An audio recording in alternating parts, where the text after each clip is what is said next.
வணக்கம், எல்லாரும் எப்படி இருக்கீங்க? இன்னைக்கு வீடியோவில் என்ன பார்க்க போகிறேன்னா, இட்லி தோசை சப்பாத்திக்கு தொட்டு சாப்பிட்ற மாதிரி சூப்பரான முட்டைகோஸ் கிரேவி தான் இன்றைக்கி நான் வந்து செய்ய போகிறேன். வாங்க எப்படி செய்கிறேன்னு பார்க்கலாம். முட்டைகோஸ் கிரேவி செய்கிறதுக்கு முட்டைகோஸ், வெங்காயம், தக்காளி எல்லாமே வந்து கட் பண்ணிக்கலாம். ஃபஸ்ட்டு வெங்காயம் தக்காளியெல்லாம் கட் பண்ணிடுவோம், அதுக்கப்புறமா முட்டைகோஸ் கட் பண்ணுவோம். அதான் ஈஸியாக இருக்கும்.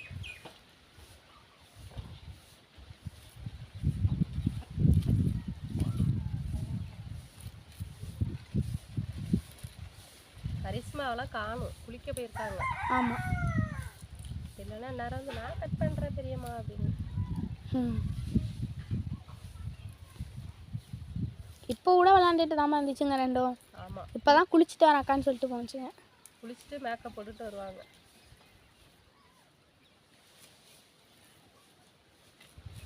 முட்டைகோஸ், வெங்காயம், தக்காளி எல்லாமே வந்து கட் பண்ணி முடிச்சிட்டேன்.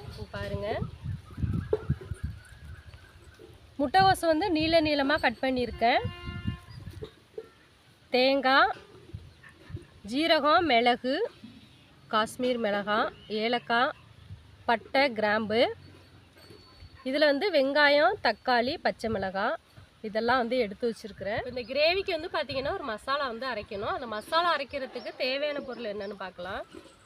பட்டை, ஏலக்காய், ஜீரகம், மிளகு, கிராம்பு, காஷ்மீர் மிளகாய், இது வந்து கலருக்காக எடுத்து வச்சுருக்குறோம். தேங்காய், அது கூட தக்காளி, இது எல்லாத்தையும் வந்து நம்ம பேஸ்ட்டாக அரைச்சிட்டு வந்துடலாம். பாருங்க, எடுத்து வச்ச பொருளை வந்து நல்லா அரைச்சிட்டு வந்துட்டேன். இப்போ நம்ம கிரேவி வந்து தாளிக்க ஆரம்பிச்சிடலாம். மண் சட்டி சூடாயிட்டு தாளிக்கிறதுக்கு எண்ணெய் ஊற்றிக்கிறேன்.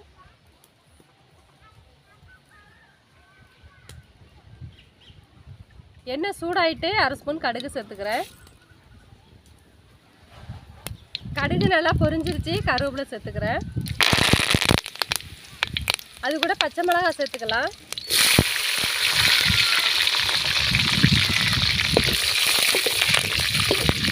பச்சை மிளகாய் நல்லா பொரிஞ்சிருச்சு, வெங்காயம் சேர்த்துக்கலாம்.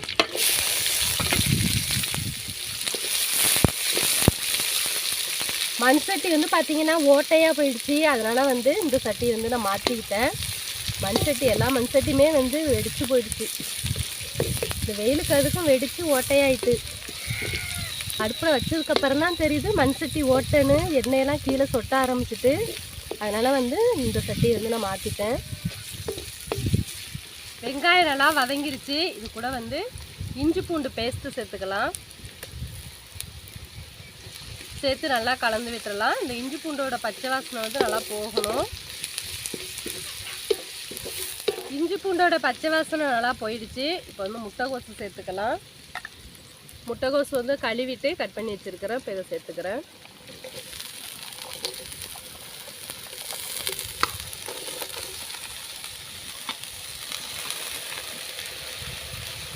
சேர்த்து நல்லா கலந்து விட்டுறலாம்.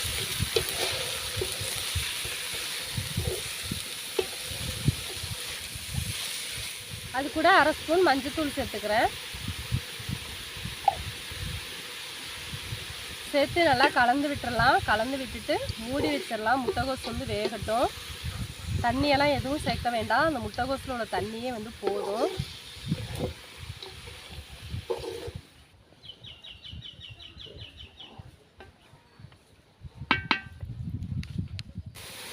பாருங்கள், முட்டைகோஸ் வந்து நல்லா வதங்கிருச்சு.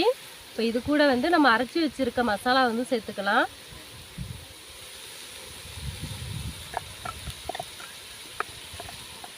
அது கூட வீட்டில் அரைச்ச குழம்புத்தூள் வந்து ஒரு 2 ஸ்பூன் சேர்த்துக்கிறேன்.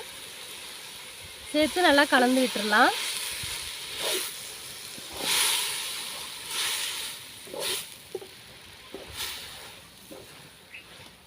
மசாலா சேர்த்து நல்லா கலந்து விட்டுட்டேன். இப்போ வந்து கிரேவிக்கு தேவையான அளவு தண்ணி சேர்த்துக்கலாம். மிக்ஸி ஜாரில் வந்து கொஞ்சமாக தண்ணி சேர்த்து இப்போ அதையே வந்து ஊற்றிக்கிறேன். அது கூட கிரேவிக்கு தேவையான அளவு உப்பு சேர்த்துக்கலாம்.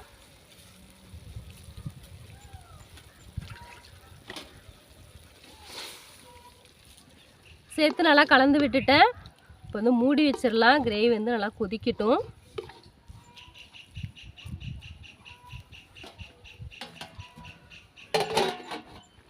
பாருங்கள், கிரேவி வந்து நல்லா கொதிச்சிட்டு இருக்குது. இன்னும் கொஞ்சம் நேரம் வந்து நல்லா கொதிக்கட்டும். நம்ம வந்து திறந்தே வச்சிடலாம்.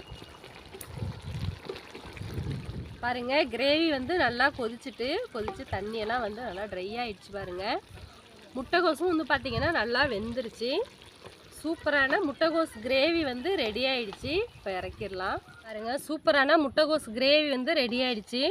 பார்க்குறதுக்கே எவ்வளோ சூப்பராக இருக்குன்னு பாருங்கள்.